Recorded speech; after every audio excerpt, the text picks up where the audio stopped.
სახელითა მამისათა და ძისათა და წმინდისა სულისათა. დღეს არის მეხუთე კვირა დიდ მარხვისა. სადაც და დღევანდელ დღეს წავიკითხეთ სახარება, სადაც მოთხრობილი იყო მაცხოვრის სიტყვის შესახებ, რომელიც მან წარმოთქვა თავის მომავალ დღეების წინასწარმეტყველებად, რომ მას შეიპყრობენ მღვდელმთავრები, მოხუცებულნი, სტანჯავენ, სცემენ და დასჯიან, შემდეგ მოკლავენ. და შემდეგ რომ ეს კუტრეთით აღსდგება. და ამის შემხედარე მოციქულები, ეს არის იერუსალიმის შესვლის წინ. შემხედარე მოციქულები, იოანე და იაკობი განსაკუთრებით ძმები, მიდიელ მაცხვართან და ეუბნებიან, შენ რო დიდებით მოხვალ, გვიბრძანე რომ ერთი შენს მარჯვნივ დავждეთ, მეორე მარცხნივ, ანუ შენი ვეზირები გავხდეთ, შენ მეფედ მოდიხარ, ჩვენ შენი უახლოესი ხელქვეითები ვიქნებით და უხემძღვანელებთ საწყსოს. აი იმდენად ვერ ხვდებოდნენ ადამიანები ესეთი ყველაზე ახლო მოწაფეები მისი მაცხოვრის მისიას, რომ აი ესეთ უგუნურებას თხოვენ მას. ადამიანური გაგება ჰქონდათ მოციქულებსაც, ისინი ელოდებოდნენ მესიას და იმ წარმოდგენით, იმ დროინდელი წარმოდგენით მესია იყო ეროვნულ განმანათავისუფლებელი რელიგიური ლიდერი. ყველაფერი თეოკრატიულ სამყაროში ერთპიროვნებაში იყრის თავს. მაგრამ მაცხოვარი ეუბნება, რომ მარჯვენი დასჯდომა და მარცხენი დასჯდომა არაა ჩემდა მიცემად, არამედ ვიცთვისაც გამზადებულ არს. და თუ გინდა თქვენ უფროსობა, მაშინ იყავით თქვენ სხვების მსახური. და თუ გინდათ ბატონობა, მაშინ იყავით თქვენ სხვების მონა. აი ეს თავდაყირა დააყენა მაცხოვარმა ამ სიტყვები, თავდაყირა დააყენა წარმოდგენა ადამიანური, ვინ არის უფროსი და ვინ არის უმცროსი. და თავისი მაგალითი მოიყვანა რა, მე მოვედი არა იმისთვის, რათა მე მსახურონ, არამედ მოვედი იმისთვის, რათა მე ვემსახურო და თავი დავდო ჩემ სამწყოსთვის.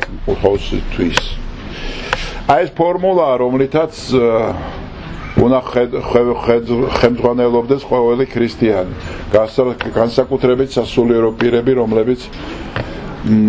რომლებსაც გვევალება, რომ უფრო ერთგულები ვიყოთ ღვთის სიტყვის შესრულებაში. დღეს არის ამავე დროს ხსენება დიდი წმინდანისა მარიამ ეგვიპტელისა, რომელიც მართლაც საოცარი ცხოვრებით გამოირჩევა და ესეთი ქალი, რომელმაც უდაბნოში 47 წელი გაატარა მარტო და ადამიანი არ უნახავს. მისი ცხოვრება მართლაც რაღაცა ზღაპრის გმირს გავს და დაუჯერებელია ისტორია, რომ არა ის, რომ თვითონ მხილველის აღწერილი რომ არ ყოფილიყო ეს ყველაფერი, თუ როგორი ცხოვრა მან 47 წელი იორდანის უდაბნოში, საშინელ ადგილას, სადაც ადამიანი ალბათ სპეციალური პირობების გარეშე რამოდენიმე დღესაც ვერ გაძლებს.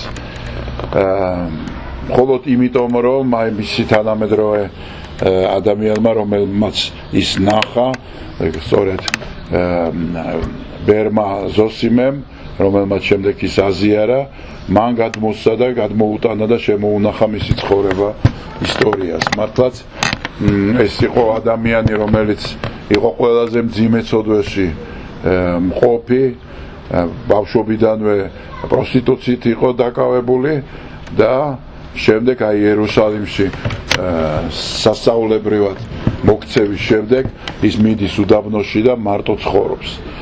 და არც საკვები აქვს და წყალი აქვს, არაფერი არ აქვს და ესე 57 წელი იცხოვრებს ადამიანი. წარმოუდგენელია ეს მართლაც. მაგრამ ფაქტია. ფაქტს ვერ გავექცევით, ეს არ არის ისეთი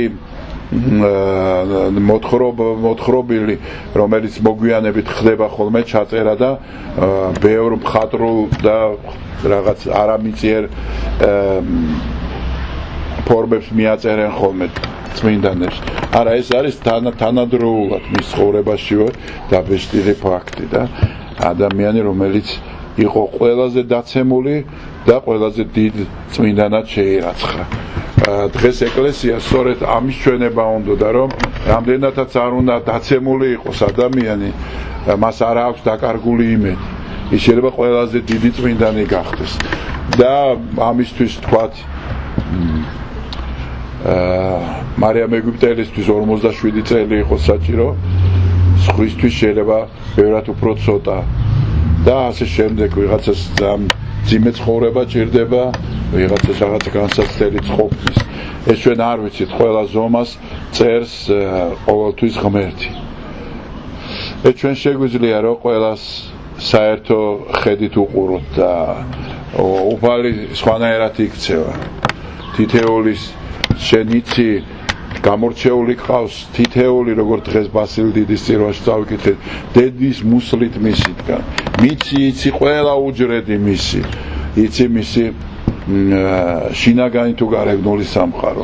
მის ხელში ვართ გაზრდილები და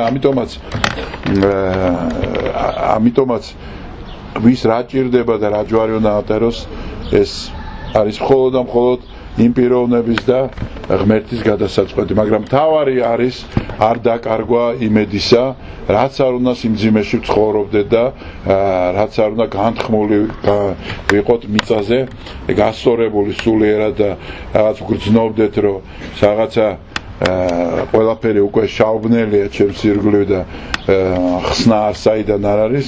აი ამის დასაძლევად არის სწორედ დღევანდელი დღე ეკლესიაში, რომ არავის თავი დაჩაგრულად არ ეგონოს. ხსნელი ჩვენი გამოგვიჩნდა ჩვენ და ყველას ხელს ვკიდებს და გვატარებს თავის წმინდა გზაზე. მერთმა დაგლოცოთ და გაგახაროთ.